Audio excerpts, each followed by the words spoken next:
We're live. Supposed to do that, yeah. Aye, that's right. Can't get up, old man. I better get Facebook on board there. Right. Afternoon, all you people are watching, and there's lots of you apparently. Oh, there's Murder She Wrote, son. Hello, Barbara. How you thanks? How you doing? Aye. You go ahead and say hello to some people while I sort this out. Aye, we've put on Stephen Bank here. Aki's mate Lorraine. Hey, Lorraine. My goodness me, you be careful, right? Eddie Wolfie. That's all I can see at the moment. Audrey Thompson, she's on. Evelyn Hume. Walter. Yeah. There's a joke I know about that. It's a play on Simon Garfunkel's Bridge Over Troubled Waters, and it's to do with a chauffeur, and the chauffeur was called Walter, and the dog didn't like, and we said, why is that? It's because Simon Garfunkel's big chauffeur troubled Walter. Right. Yeah. Very interesting. Very interesting. By the way, happy birthday, Lynn. I know it was a couple of days ago, but I know you're watching, so happy birthday, Lynn. Anyway, a couple more minutes of padding till we get early 100 mark. Where's Chris? Is he about? Don't see him. Hi, Ali. How's France today? We're on a day off for you. Enjoy a wee drink, mate. Enjoy a wee dram. And Barbara Ross is in. Aye, Barbara in Nova Scotia. Freezing cold. Yes. Freezing cold. There. It's not bad for the day, actually. Overcast and 5 degrees. There you go. Then we get Nori in on Facebook. Hi, Nori. Julie. Sorry I'm a wee bit late, but you're happy birthday. I don't broadcast at the weekend. Hi, Stephen. Right, we're up at 100 mark, David, so let's get this broadcast underway.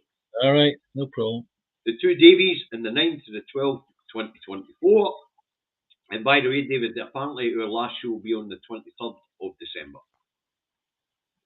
Right. Apparently it's Monday the 23rd. Right. Okay. Right, anyway. First up, Friday. We'll cover Starmer's speech on Thursday when we get to the wider part of the show, but first up for us, Friday, British and Irish Council rolls into town for the great reset of relations between the nations. That was in Edinburgh. It was, yes. It was hosted by the Scottish Parliament, the Scottish Administration, as it says on their website. And we don't normally do this, but I'll stick their website up, David, shall I? Go on. Where are we? British. Let's see who the usual culprits are. Right, here's all the attendees. We've got the Irish Tea Shop, we've got the First Minister of Northern Ireland and the Deputy First Minister. We've got the administrations for the Manx area, Freeland, Guernsey, Isle of Wight. And we also have the Scottish administration, the Welsh administration. Okay. Yep. So what was it all about? Well, the British and Irish Council held its 42nd summit meeting today, hosted by the Right Honourable John Swinney MP, and attended for the first time in 16 years by a British Prime Minister. Gordon Brown was the last British. That's the reason why it refers to the Scottish Government as being the Scottish administration. Aye. There you go. It's nitpicking. That's all it is. Let's get blooming stuck into the bastards. Simple as that. Anyway, what was on the agenda? Now, Starmer, as I say, was the first Prime Minister to attend since Gordon Brown. What was on the agenda? Financing a just transition. And that was discussions on how best to rape Scotland of its energy resources. Yeah. And then they went on to talk about developments in the devolved administrations. So, as far as I hear, Michelle O'Neill was talking about a border poll. Swinney was talking about a border poll. Yep. And they were being told to shut the fuck up. They were told they say that, or Starmer can say that to his heart's content. but it doesn't stand against anything when the people speak, you know. Well, anyway, during it, once again, Starmer makes it clear that he's quite willing to breach the Scotland Act, but we'll get to that a wee bit later when we get to his latest wheeze. And Swinney had a couple of private meetings with him. Michelle O'Neill had a private meeting with him, and at the end of the day, they all celebrated the fact that the British Irish Council had been around for 25 years, and they each gave a speech on how it's achieved fuck all.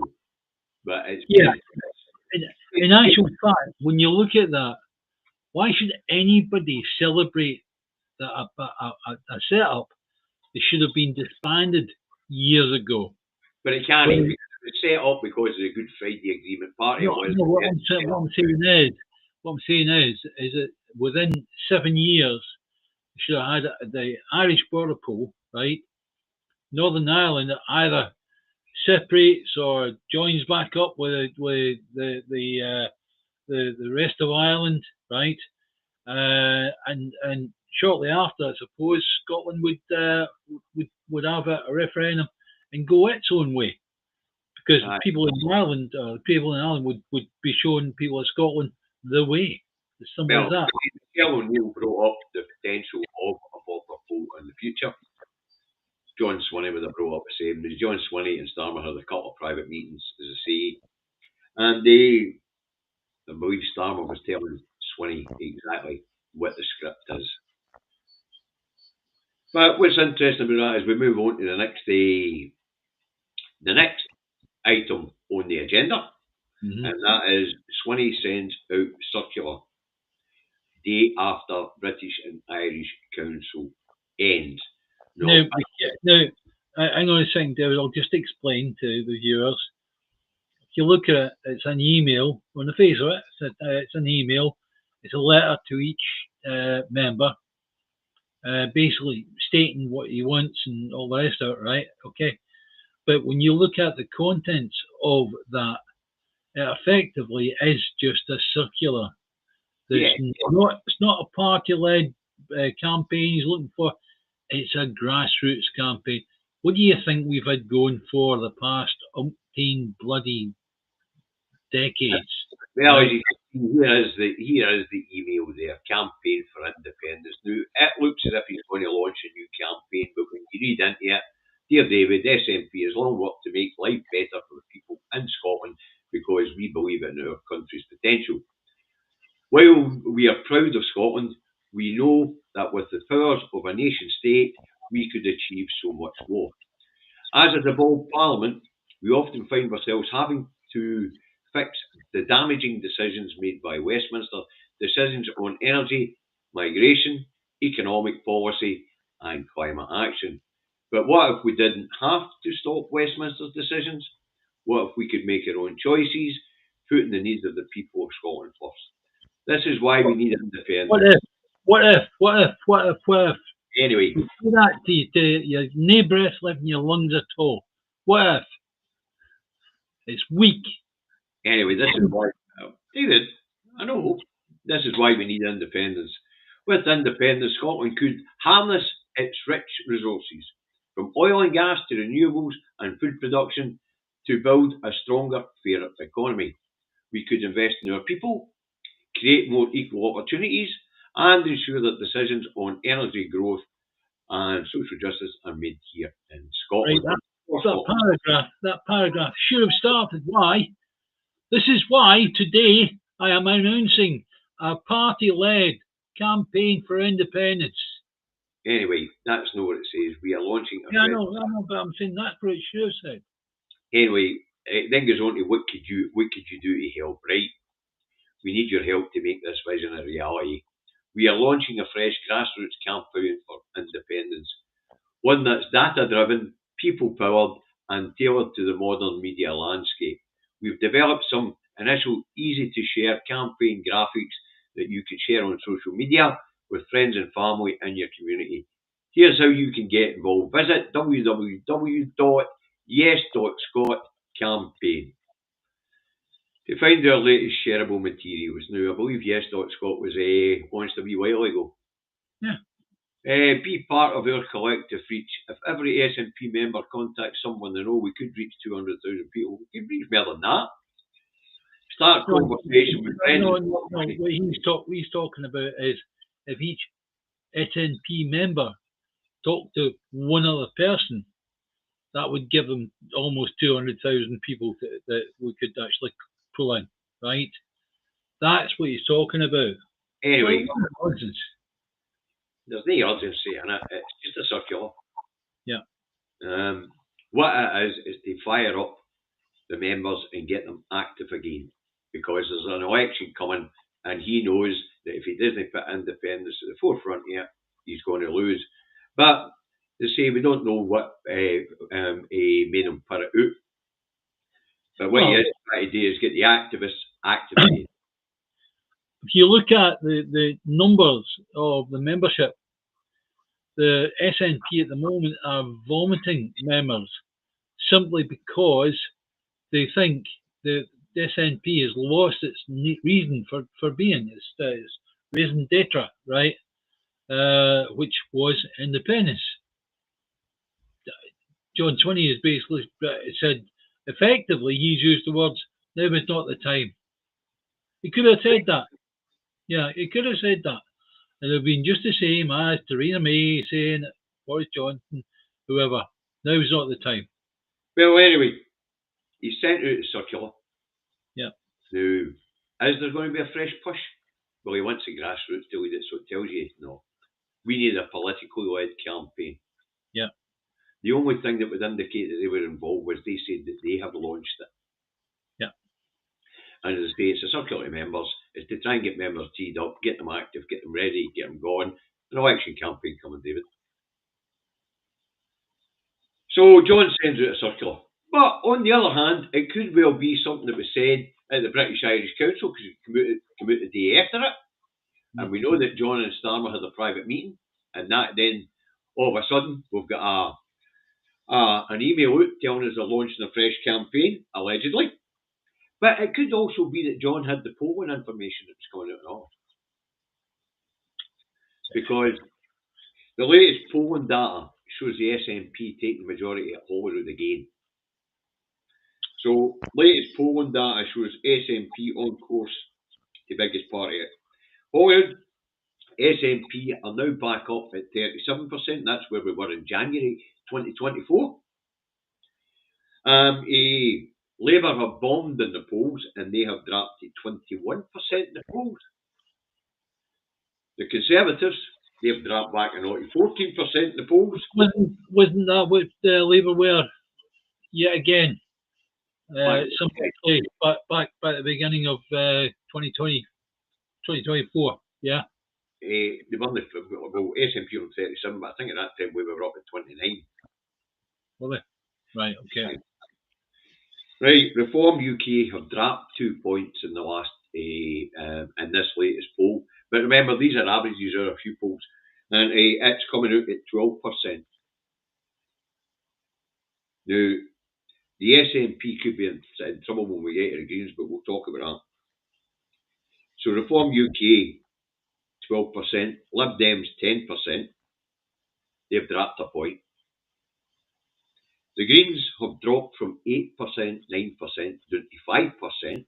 Yeah. They have taken an absolute doing since the coalition with the SNP broke up. Yeah. And others, 3%. Now, as you quite rightly said before the show, that means that the SNP could similarly be short of one or two MSPs to make up a majority. Yes. Right? Which they easily did with the Greens at that time. But now the Greens are on 5%. They're not even going to get a list MSP. They're going to go to Reform. Yeah. The Greens could technically be facing a wipeout here in the Scottish Parliament. Yeah, and also we would properly end up with an SNP that was real minority, same as they were on 2007. Well, it's going to be the same this time. Well, Yeah. Yeah. But depends. I mean, the polling could strengthen. Remember, this is a close selection of polls. Some of them had the SNP higher, actually. Yeah. And, of course, at the same time as these polls, there's always a question on Scottish independence. And there was a big hoo-ha on Sunday when these numbers were released. Yeah. Because for the first time in 4 years, support for independence is above the margin of error. Yeah. When you take the mean average of these polls, it's above the margin of error by 1%. So yes is now on 54, and that's the mean average of polls. Yes is now on 54, and no is now on 46. I definitely don't express any confidence in any of these polls. You know what? Political parties base their opinions on it.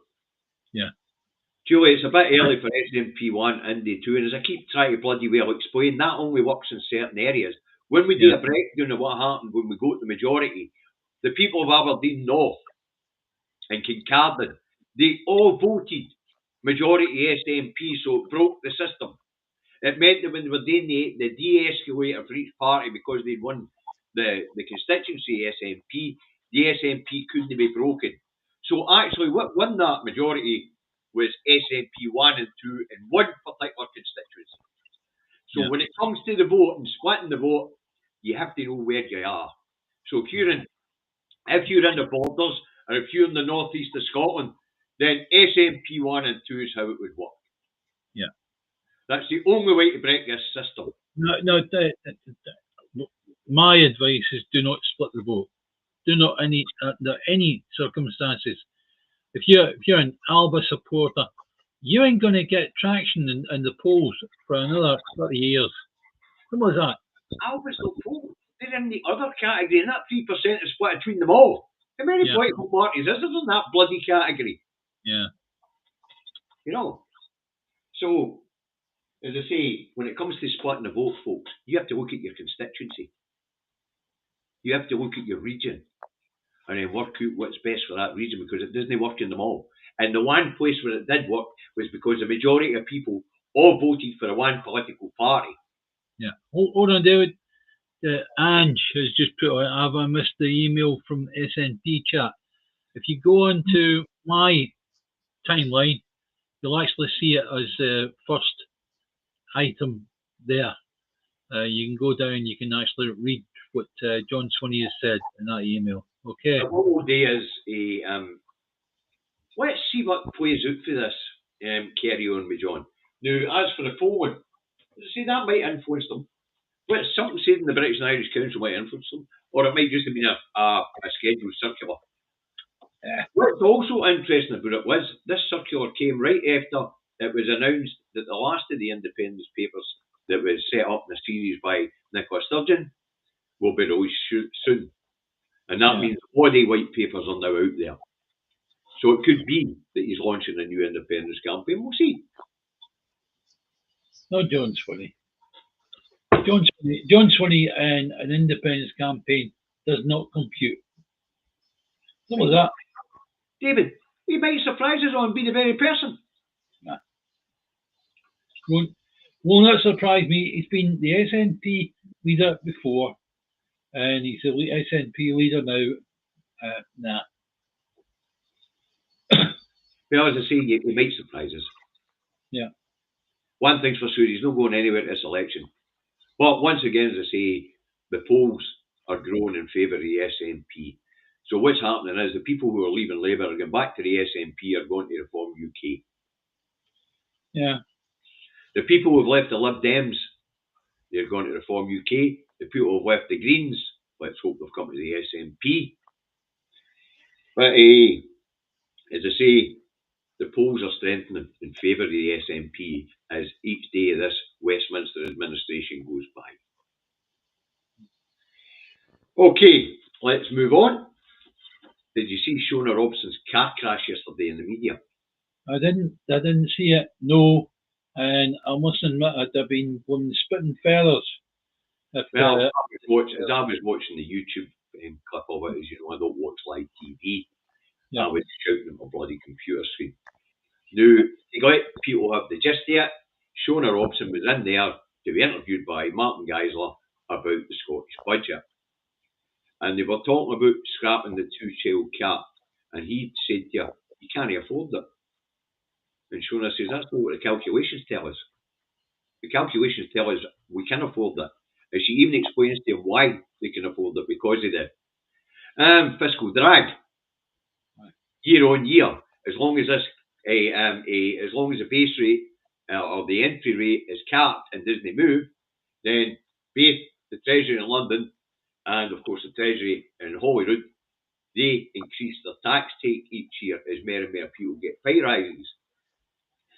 So the projection is the 150 million quid to pay for this will be within the Scottish tax receipts and income tax, so it's going to be easily achieved apparently.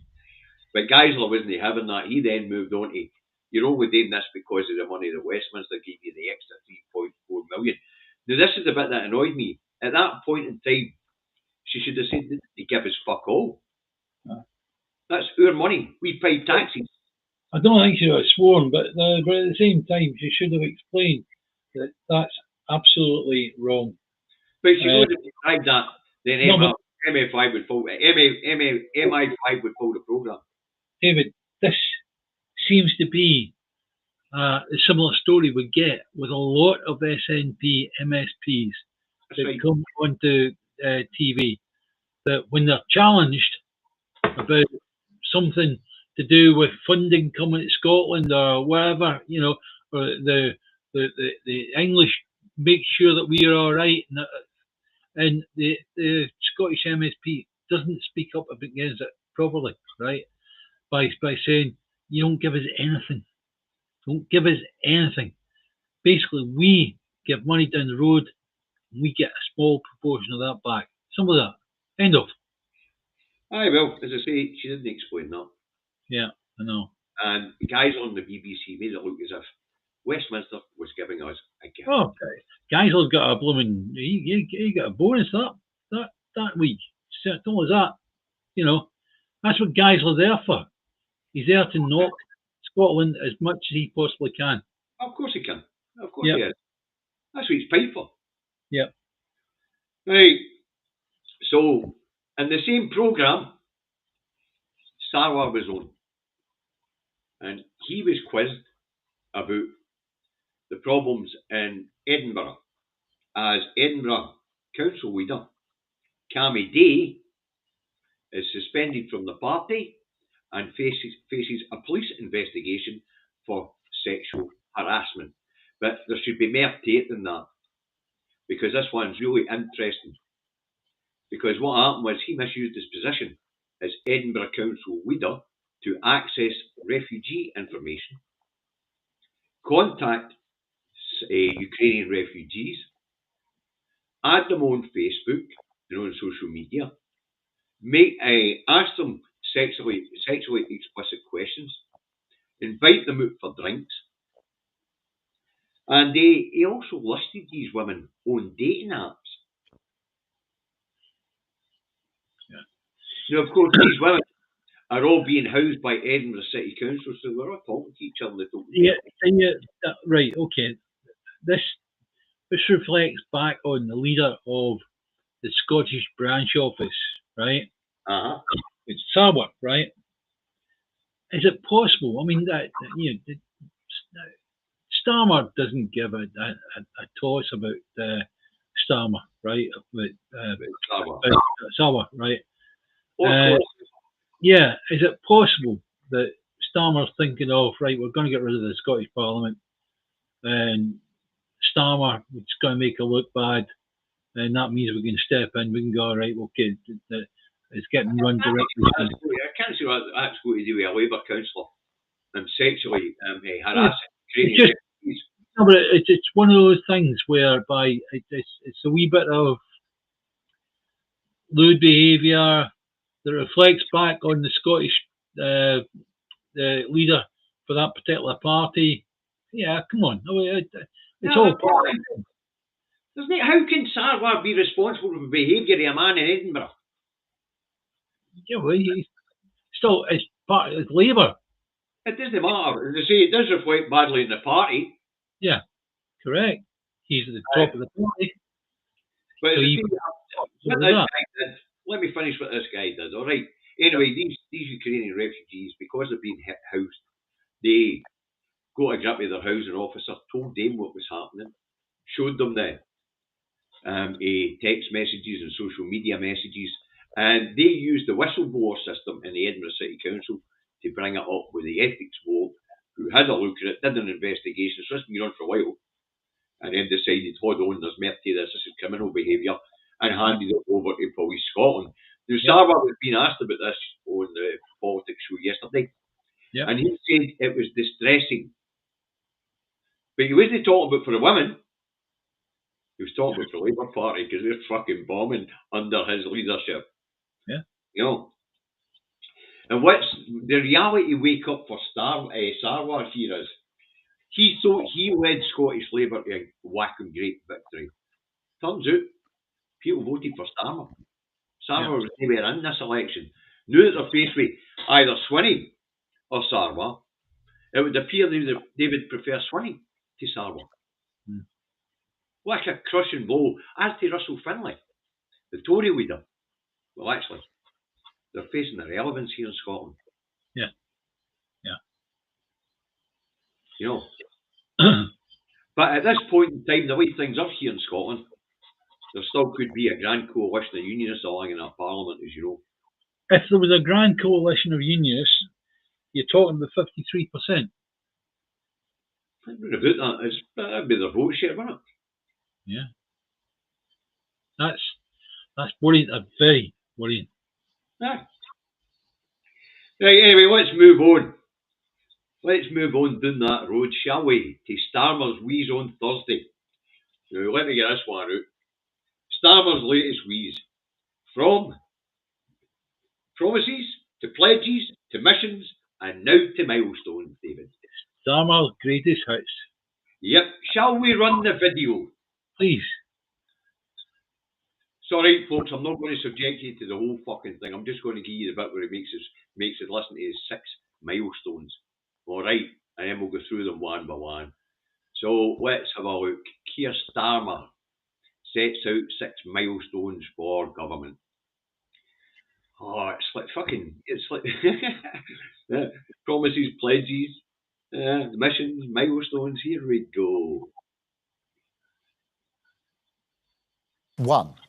Higher living standards in every region of the country as we target the highest sustained growth in the G7. So working people have more money in their pocket.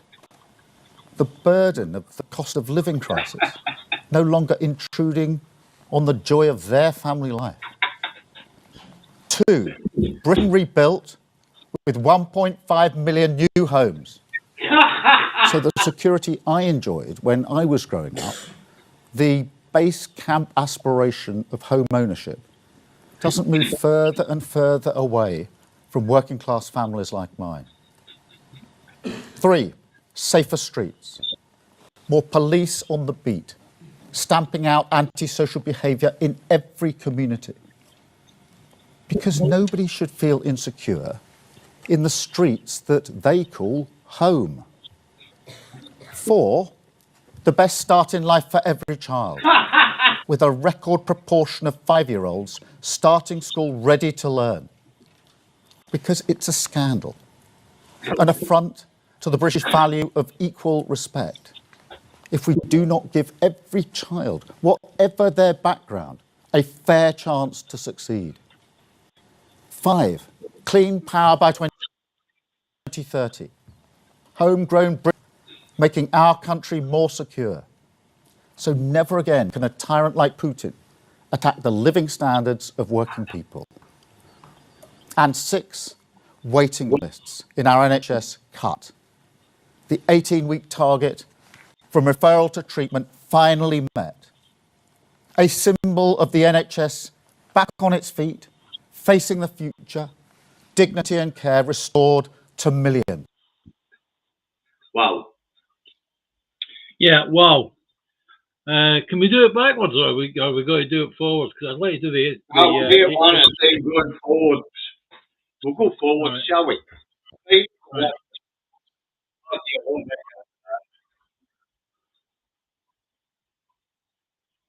Just read it out for the list. Right, number 1, here we go. Higher living standards in every region of the country, as he targets the highest sustained growth in the G7. Is the fucker not seeing the economic data? It's crazy. It's whoever's written it for him, and it's been written for him, right? Don't forget. Right? It's empty-headed.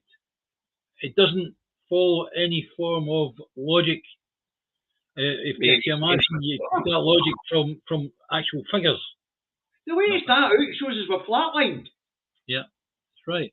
Highest growth, there is no fucking growth in this economy. Yeah. Fantasy stuff.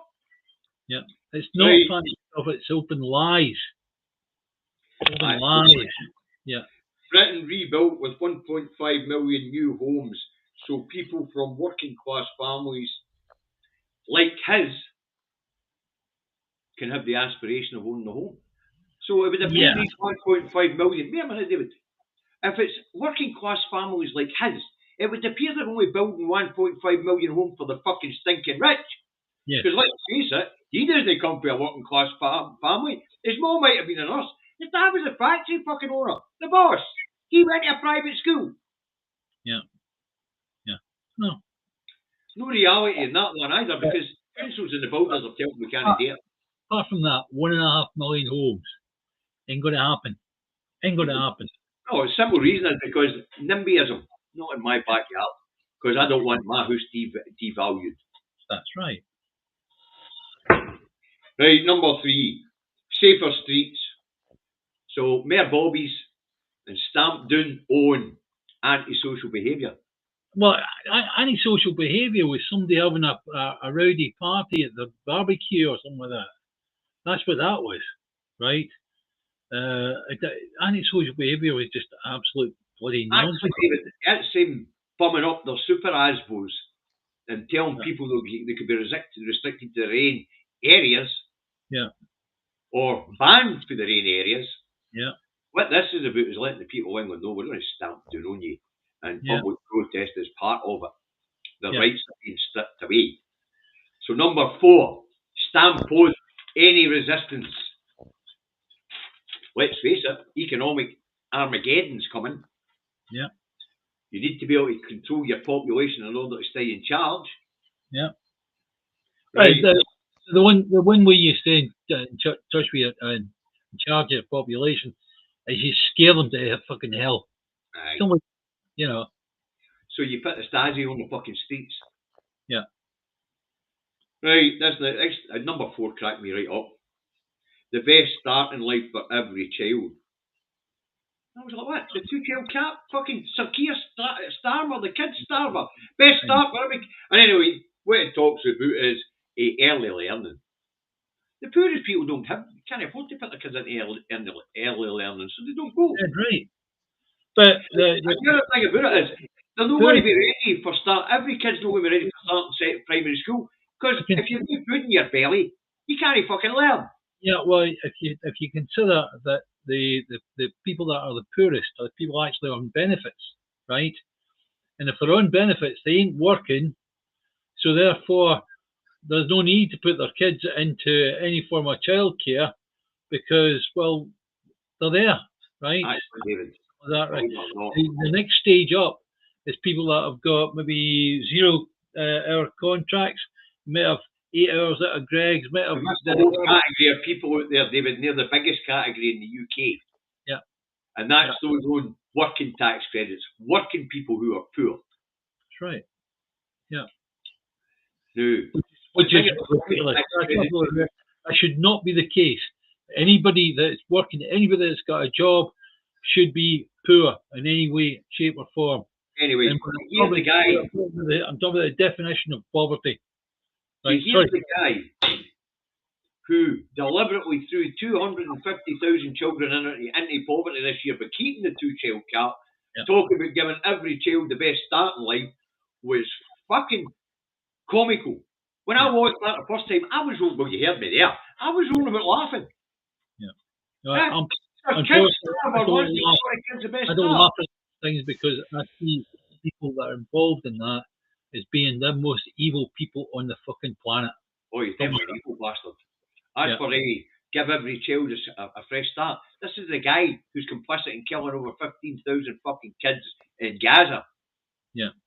Yeah. Chris, I'm glad to see you feeling better, mate. Hi, Chris. Right. Number 5, Queen Power by 2030. Homegrown British energy. Do you know what that reminded me of? See, when you say that, I went, Jacob Rees-Mogg. They're British fish, and so much happier for it. But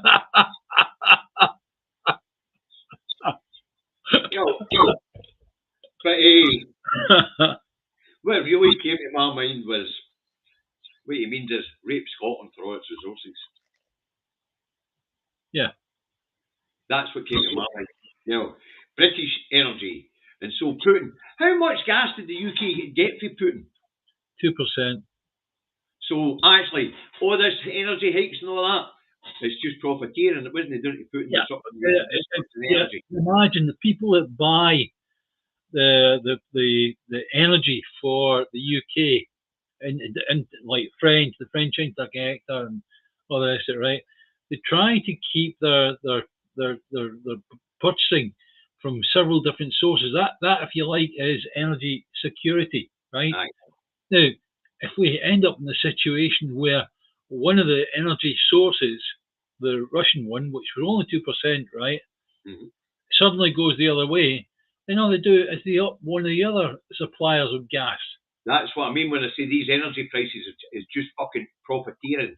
It never affected energy here in the UK at all. Yes, but it was controlled by the energy watchdog. They are complicit in people's situations. What's about envelopes flying about, David? There always is when it comes to these things. Yeah. And the Labour are no any better when it comes to taking the brown envelopes than the Tories were. Yeah, I know.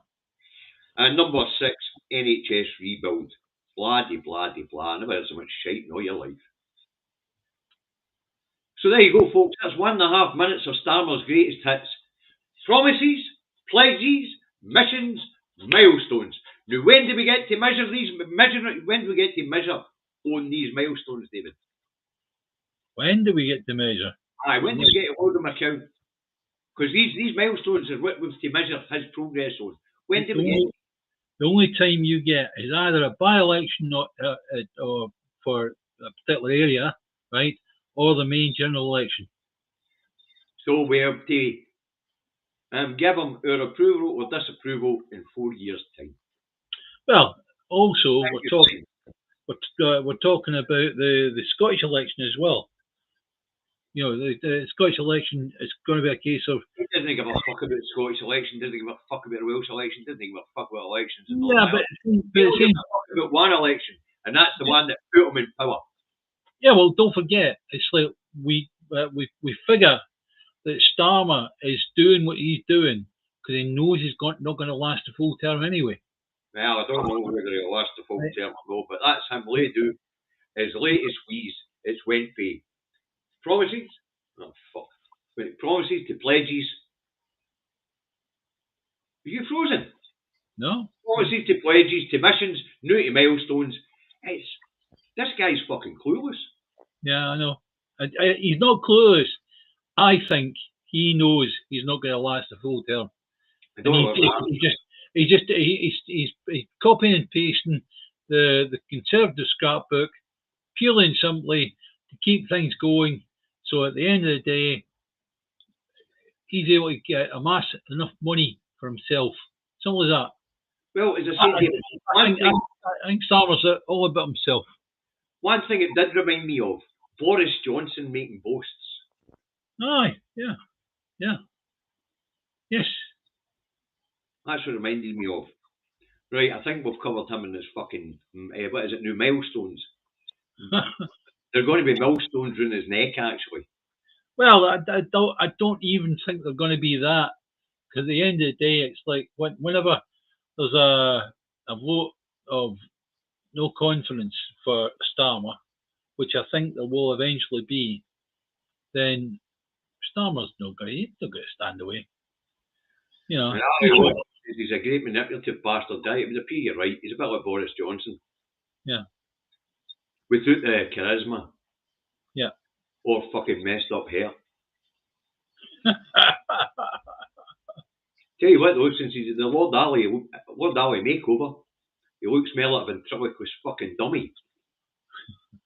And the Duchess, the guy that's taken her as the Duchy of Lancashire, the King's Ain playground. What's interesting about Pat McFadden is he's turned into Michael Gove. Except for we go with his coke and alcohol. I don't know what it is with Pat, whether it's just alcohol or what. Yeah.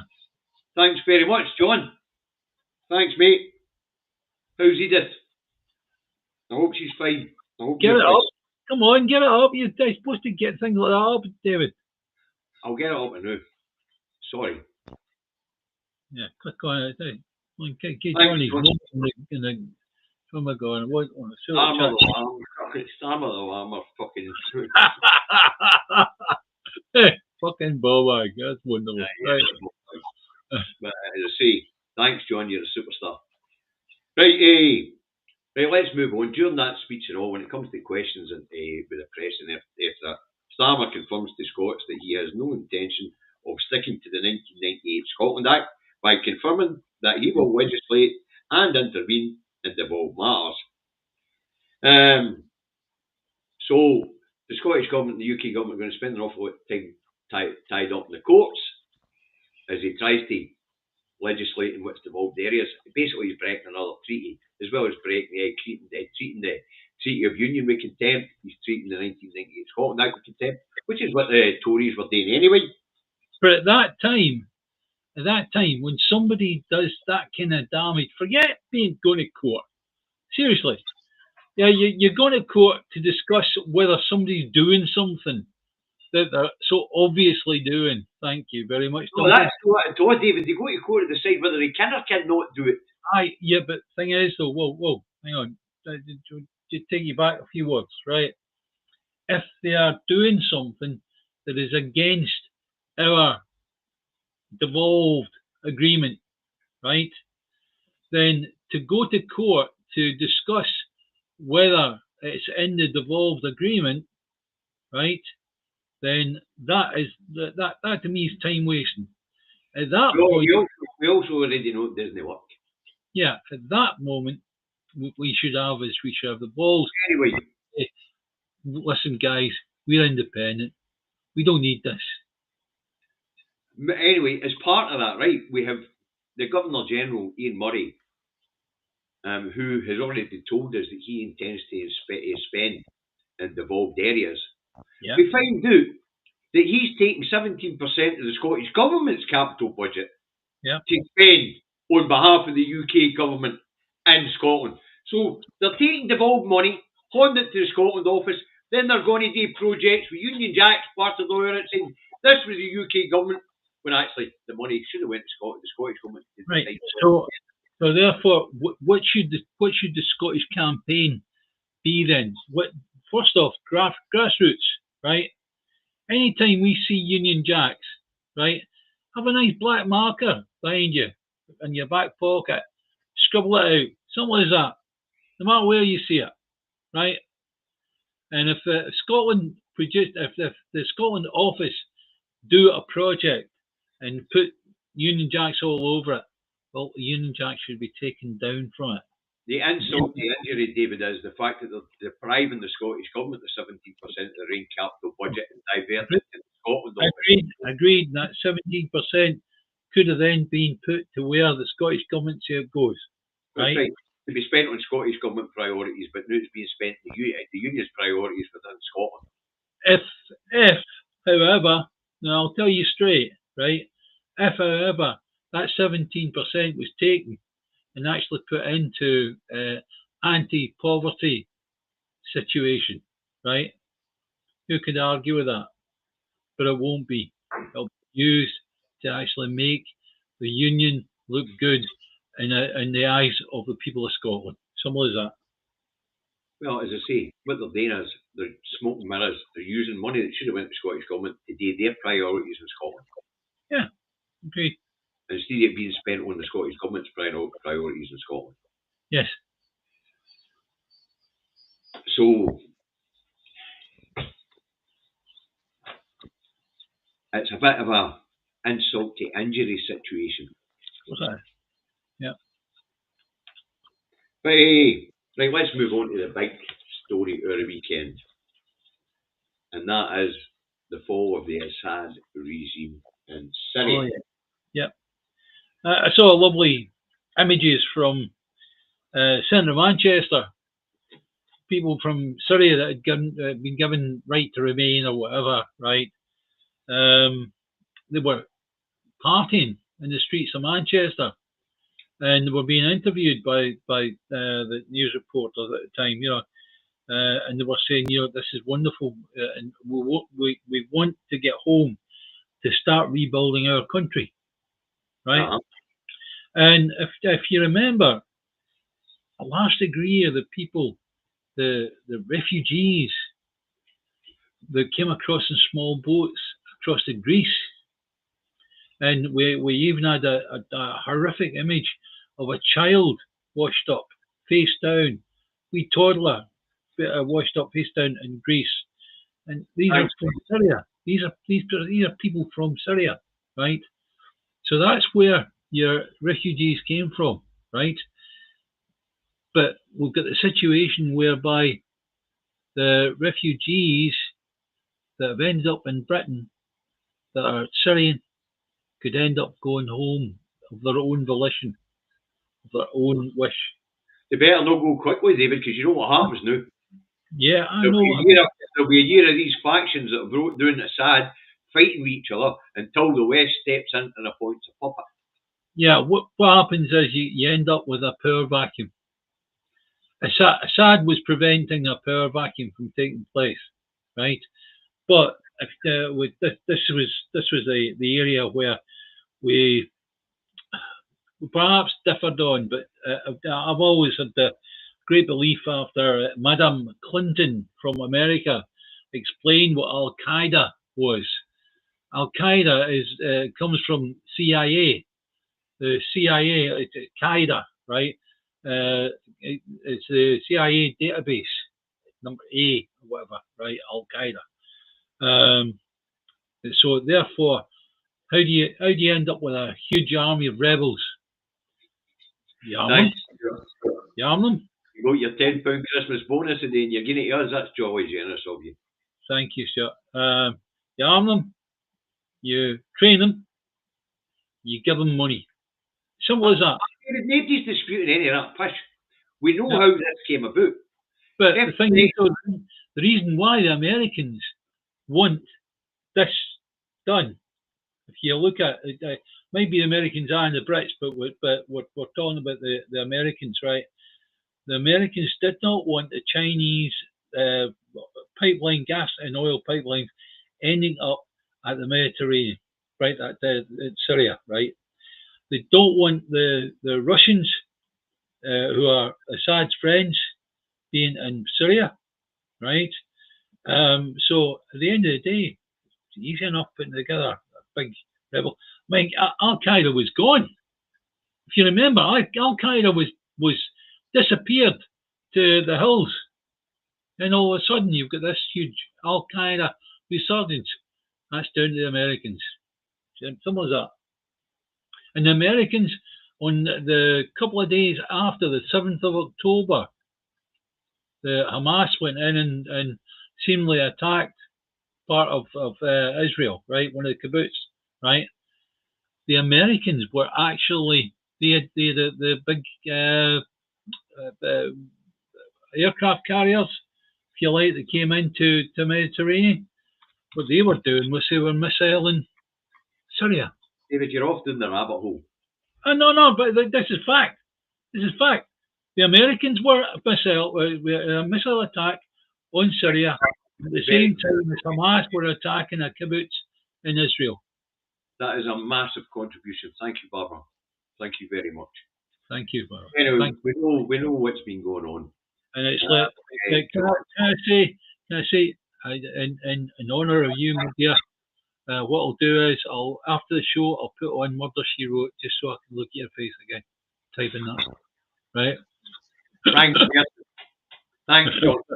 Right, but let's get back on to the facts here. There'll be wider implications here. What basically happens here is what's happened with the escalation in Syria being fueled by the US, the UK, and Israel, is that the Russians, who have bases in Syria and a naval base in Syria, are now facing being forced out to be replaced by American bases, Israeli bases, and guess what butts onto Syria? Iran. But also you have to remember your words, right? You said there's about 40,000 Russian personnel in Syria right now. 40,000 is not a small amount. I'll be able to tell you how many right now. How many Russian soldiers in Syria? I think it was 40,000.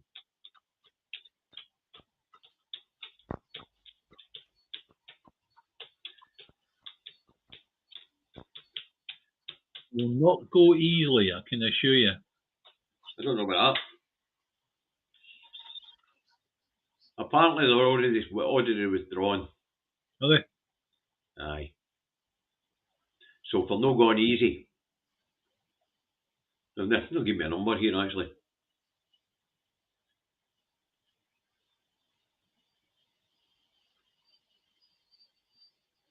That then means that Putin has went, I can use them on the Ukrainian front. Aye. Fair enough. But as I say, I think they had 5 military bases. I might be wrong. It's a wee while since I looked it up.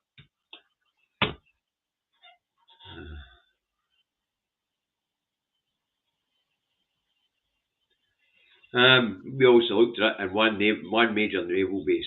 Anyway, they're pulling out. Yeah, okay. They're pulling out fast.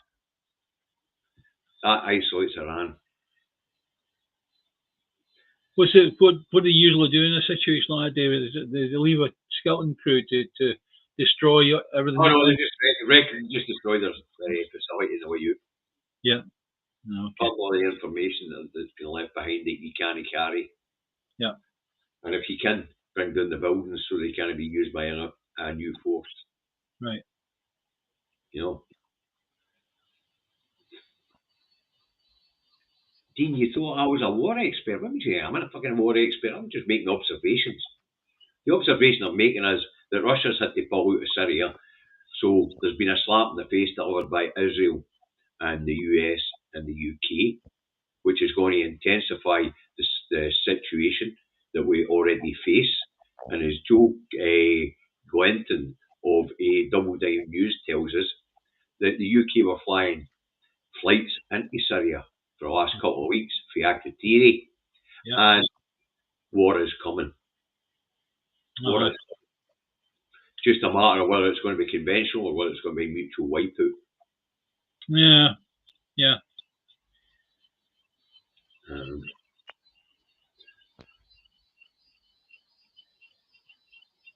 You're in frizzling out leaks, and sorry about that. So I mean, it's a wider implications here, you know. Yeah. I mean, now we've got Iran and Russia isolated, surrounded by, or we will have surrounded by US bases. Because once these factions in Syria stop fighting and the Western governments appoint a puppet, the US will move in. So they will. The US will move in, David, and it's regime change for Iran's the next one. Yeah, I mean that's definitely the thing. It's going to create a power vacuum without doubt. But if you figure in Scotland to a lesser extent, we're facing a power vacuum right at the moment with John Swinney being in charge of the SNP. Well, David, that's your and I opinion of polls. Now, don't say that after that budget. Thank you, Alistair. Thank you very much. You guys have been awfully generous today, folks. Thank you. Now, David, Trump, we've got a wee minute to talk about it. Trump's told Ukraine to prepare for peace. Aye. Interesting. Well, we knew it was coming, because it's effectively what Trump's saying is, we're not spending another dime on Ukraine. We're going to start sending bills. Aye. As I say, someone's basically telling this war's over. It's just a matter of what the peace terms are. Right now, Nathan, you're talking about in the lead up to the 2026 election. Can you please make a regional video by telling people who to vote for, like SNP1, Alba 2, or whatever? You just have to look at the region you're in and look at what happened last time. I think I know what's been asked by Nathan, right? Nathan effectively is asking you, David, what regions they should do SNP1 and 2. Go right through. I mean, we did it with the Scott to Scott, right? Aye, the Western election. I'm not going to go region by region and tell people how to vote, Dave. All I can tell you is it only took one region. It only took one region to vote majority SNP to break the system. One. Yeah. So what we know is that if the majority of people in one region vote one way, then you can't lose that list MSP because of the de-escalator. That's what happened in Aberdeen. Yeah. Now it's up to people in each region to have a but what Nathan's asking you to do is behave like a leader, right? And actually take each region and work out what's better to do. SNP1, SNP2, or SNP1 and say something else too, right? That's what's being asked for. It's a lot of work. It really is. I know. And it's also bloody no likely to be able to be predicted. Yeah. Because I won't be able to get my hands on region by region polling. Yeah. And as well as the region by region polling, I would need constituency, because I'd need both parts of the polling to be able to tell what way it's going to fly. And there's no way of getting that information to make a prediction. Oh, you probably get it a few weekends beforehand. Because we're not getting regional polling at this point in time. So the possibility of being able to do that, I mean, it's not a bad idea if we could all get that information and work it out for ourselves. Yeah. It's getting the information. Anyway, as I say, so Zelensky, like it or not, your war's over. Aye. Agree. We knew that months back. We knew that no matter what kind of a fight he puts up, he's going to end up in a situation where he's going to have to negotiate. At the moment, he doesn't have a negotiable position. The moment that America go, nah, stuff it, right? Finito. Doesn't matter if Germany are coming in offering weapons and money. Doesn't matter. It's America that's driving NATO. Seriously. Aye. So I understand your motivation is to stop unionists from getting in on the list. But the problem is, there's no polling information detailed enough to be able to allow anybody, even John Curtis, at this point in time, make a prediction per region on how the list vote's going to go. And see, what we do know is, the one time when it worked was when the majority both voted SNP 1 and 2 in Aberdeenshire North and Kincardine. And that's how we got the majority the last time. It was SNP 1 and 2. The only way to break this voting system is for the majority of people to vote for one particular political party. If everybody in Scotland voted SNP, then that's a done deal. Something like that. But if that happens, then you've got to have somebody at the top that's prepared to go, right, look what the people have done, right? We're an independent nation. You can go away running, crying. Your mammy's out of that one, but we're an independent nation. you know. So that's good advice, Julie. Vote anything but unionist on the list. Yeah. You know, but as I say, there's no way to make that prediction, Nathan. You need to work out if you're in area. You've got local polling on the way up to an election, but no far enough out for you to be able to coordinate a campaign. Time for independence. The only way you're going to get that is if you vote for a party offering independence. Simple as that. And if the SNP are not offering independence at the moment, I don't know what we're going to do. And John is talking about a grassroots campaign. He's not talking about a party-led campaign. We need a party-led campaign. I'm sorry, Hunter. Although David and I don't like our leader at this point in time, you might think they're a joke, but actually they're running a damn fine administration. Yeah. And they're way ahead in the polls, Hunter. So your idea that they're a joke at this point in time. No. And they're no losing left, right, and centre. They're starting picking up council votes again and all. Yeah. We obviously criticise them. Of course we do. Obviously criticise them when they do something wrong, right? But at the same time, we're still SNP members.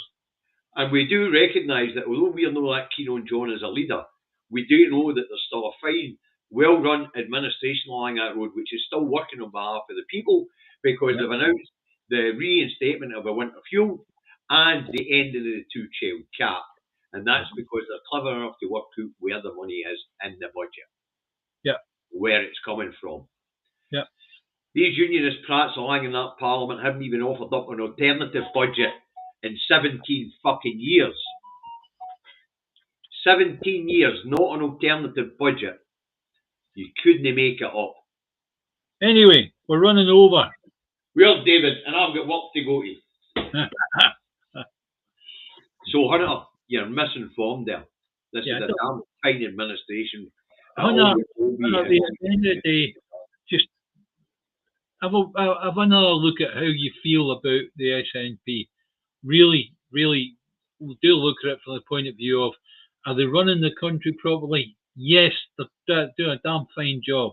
However, what we want to do is we want, at the end of that, we want somebody with fire in their belly that's going to give us independence. Simple as that.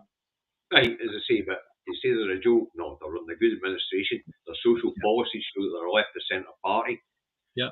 And the advancement of the social contract between the Scottish Government and the Scottish people over the last 20-odd years of devolution has been phenomenal. Yeah. And most of that has been done in 17 years of SNP leadership.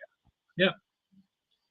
Right. Your baby box, all the way up to other things like free tuition fee in universities. But we've spoken about the social contract many times. And David, you're right. So let's thank everybody who made the super chat today, made the donation via the bank today. Thank you, folks. Let's thank the moderators.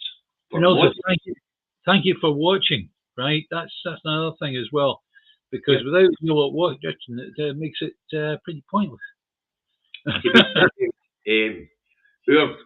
live audience is bigger than huge channels on Facebook or on YouTube. I mean, I was on a live feed last night where the person had 185,000 subscribers and there was 150 watching live. Yeah. We've got 204 and we're winding down. We did have 222. Yeah. You know. So we have a great and loyal live audience, and I thank you all for that. Yeah, and we thank you for your kindness in helping the people of Scotland as well. And we thank you. I was in contact with Glasgow number 1 family and child support center. They are sending out details. So as soon as we get all these various baby banks and all that together, we'll let you know exactly what the. That's the only one I'm waiting on. Yeah. I've got all the details I need for the other two. Yeah.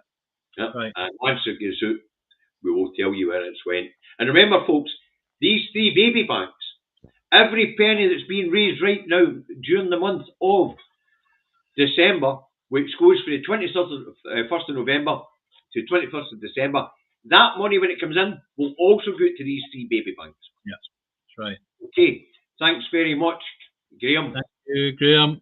Thank you. Right. Right. We've got to close it there. All right. Aye, cool. So if you've enjoyed what we do, punch a like button, please. And if it's your first time being on, you like what we do, then subscribe to us, please. It does affect the amount of money that we get as well off of Google in terms of money and advertisement. That's all. So, yeah. David, that just leaves you to say. Keep your eyes on the prize. You fuckers. Independence. There's no training this one. Name. Eyes the prize is my bloody line. And independence, mine. Right. There's one thing left today. Bye, Davey. Bye, guys. Davey. Bye, folks. See you on Thursday, 4 o'clock. I'll see you tomorrow morning, 10:30. Another newspaper review. Watch me bang my head up my fucking desk in rage.